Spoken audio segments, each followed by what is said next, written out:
بەڵێ دەگرێنەوە سەر پرسی چاوەشەکاریەکانی عەلی حەمە ساڵح پەرلەمانتار و هەروەها بەکارهێنانی پۆست و حەسانە بۆ بەرژەوەندی و ناوبانگە پرسە گفتوگۆکەم لەگەڵ بەڕێز غازی حەمید زەنگەنە پارێزەر و ڕاوێژکار لە ستۆدیۆ میوانمانە. بەڕێز غازی حەمید بەخێر بێن. زۆر سپاس. سپاس بامەدەبوونت. حەسانە بۆ چێ درێتە پەرلەمانتار؟ بۆ درێتە پەرلەمانتار ڕاست و چەپەرچی ویست بیکە یان بۆ ئەوەیە نا ئەم نوێنەری یان خەڵکە یان نوێنەری لایەنێکی سیاسیە و لە پەرلەمانە پێویستە پارێزبەندیەکی هەبێت؟ بەڵێ سڵاو بۆ ئێوەی بەڕێز و بینەرانی خۆشەویستان. طبعاً پارێزبەندی بۆ پەرلەمانتار و چەند توێژێکی تریش هەیە، بۆ نمونە بۆ پەرلەمانتار هەیە، بۆ دادوەر هەیە، بۆ پارێزەر هەیە و بۆ چەند توێژێکی تریش. یاسا ئامانجی خۆی هەیە لە دانانی پارێزبەندی بۆ هەر کەسایەک لەو کەسایەتیانە بۆ ئەوەی ممارەسەی پیشەیانی خۆی بکە و بتوانێت ئەرکەکەی خۆی بە باشترین شێوە بەکاربێنێ. لە هەمان کاتدا یاسا بیری لەوە کردوتەوە کە ڕەنگە یەکێک لەم کەسایەتیانە کە پارێزبەندیان هەیە لەم توێژانە لەم پیشانە پارێزبەندەکە بۆ بەرژەوەندی تایبەتی خۆی بەکاربێنێ یان بۆ مەبەستێکی خراپ بەکاری بێنێ کە بێتە هۆی ئاڵۆزی و کاریگەری دروستکردن لەسەر ئەمن و ئیستیقراری وڵات. بۆیە لەو حاڵەتەدا ئەو سزایی بۆی داناوە بۆ کەسێکی ئاسایی کە تاوانێک ئەنجام دەدا، سزای ئەو کەسانە کە سیفەتێکی ڕسمیان هەیە ئەوەی کە لە قانون پێوترێ ظەرفی مشەددە، واتە بارودۆخی تونتر ڕەچاو دەکرێت بۆ ئەو کەسانی کە سیفەتی ڕسمیان هەیە و تاوانێک ئەنجام دەدەن. یعنی ئەوەی کە ئێستا پەرلەمانتار عەلی حەمە ساڵح کردوێتی ئەگەر هاوڵاتێکی یاسایی بیکردایە لە ڕووی یاساییەوە بۆ هاوڵاتیەکە ئاساییتر بوو تاوەی پەرلەمانتارێک بیکات یا کەسێک کە پارێزبەندی هەیە. ئێمە بە شێوەیەکی گشتی باس لە کەسێک دەکەین کە تاوان ئەنجامدا، نەک هەر ئەو بەڕێزەی کە جەنابەت باست کرد. بە بۆچوونی من لەم بارودۆخەیە دوو یاسا هەیە ئەکرێ جێبەجێ بکرێت لەسەر ئەو جۆرە تاوانە. بۆ نمونە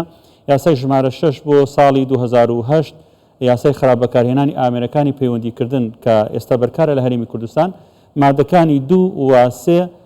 باسی سزایی ئەو کەسانی کردووە کە تاوانێک ئەنجامەدەن لە چوارچێوەی ئەم یاسایەدا کە هەیە سزایەکی دەست پێ دەکات لە 6 مانگ بەندکردن تاوەکو 5 ساڵ.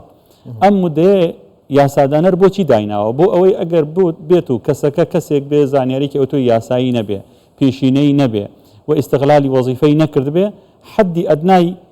سزایەکەی لەسەر جێبەجێ ئەکرێت کە 6 مانگە. بەڵام ئەگەر کەسێک نەخێر بۆ نمونە پارێزبەندەکەی ئیستیغلال کرد بێ یاخود کەسێک بێ سیفەتێکی ڕسمی هەبێ، ڕۆشنبیرێکی یاسایی هەبێ و لە هەمان کاتە ئەو جۆرە تاوانی ئەنجامدا بێ، ئەوە لە مادەی 5 هەمان یاسادا هاتووە بارودۆخی توندی بۆ بەکاردەهێنرێت کە احتیمالی هەیە بگاتە ڕادەی سەقفی ئەعلای سزایەکە کە 5 ساڵە. بەڵێ ئەوە ئێستا ڕۆژە بینیمانەوە گرتە ڤیدیۆیانە بەڵاو کرایەوە، ئەمە دەچێتە خانەی خراپ بەکارهێنانی مۆبایل و ئامێرەکانی پەیوەندی و هەوڵدان بۆ تێکدانی یاسایشی نیشتیمانی؟ طبعا هەر تاوانێک ڕوودەدا دوای ئەوەی سکاڵات دەجوندرێت لەلایەن لایەنی پەیوەندیدارەوە. ئەو لایەنەی پەیوەندیدارە بە تەکیفکردن و دیاریکردنی مادەیەکی یاسایی یاخود دیاریکردنی ئەو یاسایی کە جێبەجێ دەبێت لەسەر ئەو تاوانە دادگای لێکۆڵینەوەیە. بۆیە لەم جۆرە تاوانە وەک باسم کرد یەکێک لەوە یاسانی کە پێشبینی دەکرێت جێبەجێ بکرێت لەسەر ئەو جۆرە تاوانە یاسای خراپ بەکارهێنان. بەڵام ئێمە لە هەمان کاتا یاسایەکی ترمان هەیە کە تۆنترە لە یاسای باسکراو کە بۆ جەنابەت باسم کرد، یاسای سزادانی عراقی ژمارە 111 ساڵی 1969 مادەی 156 پێشتر لە پێش 2003 مادەی 156 تەرخان کرابوو بۆ ئەو جۆرە تاوانانی کە دەچنە خانیسی خوڕیکردنەوە یاخود زەرەرگەیاندن بە ئەمن و ئاسایش و بارودۆخی هەرێمی کوردستان. بەڵام ئەم مادەیە لە ساڵی 2003 هەموار کرایەوە بە یاسای ژمارە 21. لەو یاسای ژمارە 21 ساڵی 2021 لە مادەی 1دا هاتووە ئەگەر کەسێک ببێتە هۆکار بەکردارێکی بێتە هۆکار بۆ تێکدانی ئەمن و ئاسایشی هەرێم یاخود زیانگەیاندن بە موسساتەکانی هەرێمی کوردستان، سزا دەدرێت بە بەندکردنی هەتاهەتایی یاخود بە بەندکردنی موقت. بەندکردنی موقت لە ڕووی یاساییەوە لە نێوان 5 ساڵ بۆ 15 ساڵە. بەڵێ ئەوەی ئەم کارانە بکات کە باست کرد، ئەوم تاوانانەی هەبێت و حەسانەی هەبێت، ئەم حەسانەیە پارێزی یان دەکرێم حەسانەی لێ وەربگیرێتەوە؟ نەخێر، مانای وان نییە هەر کەسێک پارێزبەندی هەیە ئیتر چەپ و ڕاست بکەوێتە ناوی و بە کەیفی خۆی تاوان بکات. ئێمە لە قانون شتێکمان هەیە پێی دەوترێت جەریمە مەشهودە ئەو تاوانەیە کە بە ئاشکرا ئەنجام ئەدرێ و دانپێدانان ئەبێ ئەوەندەی من زانی بێتم لەم جۆرە تاوانە هەندێک دانپێدانان و سەرەدا و دەرکەوتووە کە دەکرێت لایانی پەیوەندیدار و دادگای لێکۆڵینەوە تایبەتمەندن بۆ هەڵسەنگاندنی ئەو بەڵگانە و هەروەها تەکیفکردنی مادەیەکی یاسایی دیاری کراو.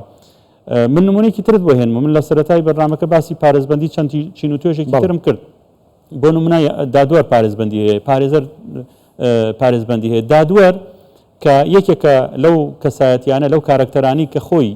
بەرجەستەی یاساەکە ناکرێت دادوەر لە ناو دادگایە لە خەڵک بدا یعنی ئەو کارە ساتە بۆ نمونە ئەوە شتێکی نامۆیە بۆ پەرلەمانتاریش شتێکی لەو جۆرە ینی ئەسڵی ئیشەکەی ئەو پیشەکەی ئەو دانانی یاسایە لە کاتێکدا خۆی ببێتە هۆکاری تێکدانی ئەمن و ئاسایش کەواتە 180 دەرەجە پێچەوانەی ئەرکەکەی خۆی جێبەجێ کردووە. ئێمە پێشینەمان هەیە لە هەرێمی کوردستان لە خۆلی ڕابردوو یەکێک لە پەرلەمانتارەکان تاوانێکی ئەنجامدا بووە لە چەندین دادگای لێکۆڵینەوە فەرمانی دەستگیرکردنی هەبوو ئەوە بوو داواکاری هەڵگرتنی پارێزبەندی خراوە بەرنامەی کارەوە و لەلایەن ئەندامانی پەرلەمان بە زۆرینەی دەنگ پارێزبەندێکی لەسەر هەڵگیرە هەروەکو دەزانین ئێستاکە خولی ئەم جارەی پەرلەمانی کوردستان هەڵبژاردن تەواو بووە و نەتیجەی هەڵبژاردن پەسەند کراوە و ئێستاکە لە سەروبەندی تشکیلکردنی کابینەی دەیەمی حکوومەتی هەرێمی کوردستانی تەسەور دەکەم لە چەند ڕۆژی داهاتوو یاخود لە مانگێک تا دوو مانگی داهاتوو کە حکوومەتی هەرێم تشکیل بوو پەرلەمانی کوردستانش دەکرێتە سەر کاروباری ئاسایی خۆی دەکرێ ئەم بابەتە بکرێتە کارە لە پێشینەیەکانی کۆبوونەوەی خولی داهاتووی پەرلەمان و بابەتی هەڵگرتنی پارێزنامە لەسەر هەر پەرلەمانتارێک کە تاوانێکی ئەنجامدا بێ بخرێتە بەرنامەی کارەوە و دوای ئەوەی کە پارێزبەندەکەی لەسەر هەڵگیرە ئەو کەسە وەکو هەر کەسێکی ئاسایی کە تاوانێکی ئەنجامداوە دادگای لێکۆڵینەوە دەستکراوە دەبێت لە دەرکردنی فەرمانی دەستگیرکردن لە ڕاگرتنی و لە دوای ئەوەی کە بەڵگەی پێویست هەبوو لەسەری بۆی هەیە لەلایەن دادگای تایبەتمەند کە دەکرێت دادگای کەتن بێ ئەگەر بێت و یاسای خراپبەکارهێنانی ئەمریکانی پەیوەندیکردن لەسەری چەسپا و ئەگەریش بێت و یاسای ژمارە 21 ساڵی 2023 بێ ئەوە دەچێتە دادگای تاوانە گەورەکان لەلایەن دادگای تایبەتمەند بڕیاری پێویستی لەسەر دەدرێت ئەو کاتە کە بڕیارەکە درا دووبارە پارێزبەندیەکەی بۆ ناگەڕێتەوە لەبەرەوەی سەلمێنرا لەسەری کە ئەو تاوانەی ئەنجام داوە. بەڵێ کەسێکی وەکەو پەرلەمانتارەیان هەر کەسێکی تر کە بەتایبەت لە شوێنەکە کارەکە کارکی دانانی یاسا و جێبەجێکردنی یاساش بێ کەسێکە یەکی جێبەجێکردنی یاسا بێ بۆ نابێت ئەم گلەیەی هەر کێشێکی هەر گرفتێکی بیباتەوە بۆ نمونە بۆ پەرلەمان با لە پەرلەمانەوە کێش و گرفتانە چارەسەرکەی بۆ لە سۆشیال میدیا و پەنابردن بۆ ئەم لاو ئەو لابێ. بەڵێ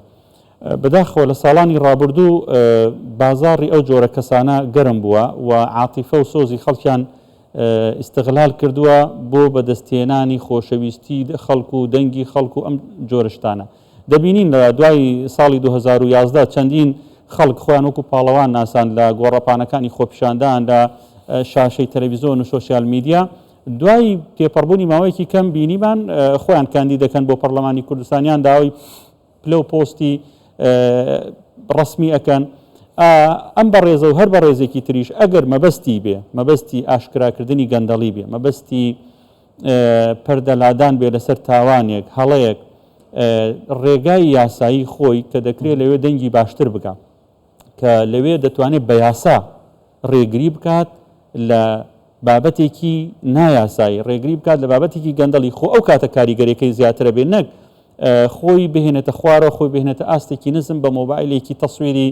بینایەک جادەیەک شوێنێک بکە بەڕاستی ئەمە ئیشی پەرلەمانتار نییە ئیشی سەرکی پەرلەمانتار بریڕوبڕووی هیچ ڕێکارێکی یاسایی تەکید ئەو کاتە لەناو هۆڵی پەرلەمانە ئێمە ئەو پارێزبەندیە بۆ چییە پارێزبەندی بۆ ئەوەی ئەتۆ بە بۆنەی پیشەکەتەوە ئەگەر بێت و سەرپێچێکی بچووکی شت کرد پارێزبەندەکە ئەتپارێزێ لەبەر ئەوەی یاسا دایناوە ئەوە لە میانەی هەوڵدانە بۆ دەرکردنی یاسایەک لە میانەی هەوڵدانە بۆ ئاشکراکردنی تاوانێک بۆیە مەبەستەکە و قەزدەکەی مەشروعە شەریفە بۆیە ئەگەر مخالفەیەکی کردبێ ناچێتە چوارچێوەی تاوانەوە بەڵام دەبینین ئێستا هەندێک پەرلەمانتار هەندێک بەناو ڕۆژنامە نووس و ڕاگەیاندن کار لەسەر جادە چەپ و ڕاستکەوتونەتە وێزەی ئەم هەرێمە بەڕاستی ئەگەر بارودۆخی سیاسی هەرێموانە بووە ئەم کەسانە بەڕای من نەدەبێت لە دەرەوە بن ینی نابێت لە دەرەوە بن ئەمانە شوێنیان دەکرێت لە زیندانەکان بن و زیندانەکانیش ناوە فەرمیەکەی چاکسازیە مەفروض وایە ئەمانە لە چاکسازیەکان چاکسازی بکرێن نەوەکو لە دەرەوە بن و پلۆپۆستیان هەبێ و کاتی خۆیەتی سنوورێکیان بۆ دابدرێ. بەڵێ بەڕێز غازی حەمی زەنگەنە پارێزەری ڕاوێژکار لە ئەستۆدیۆ ئامادە بۆی سوپاس بامەدەموندا بەخێرات. سپاس بۆ ئێوەی بەڕێز.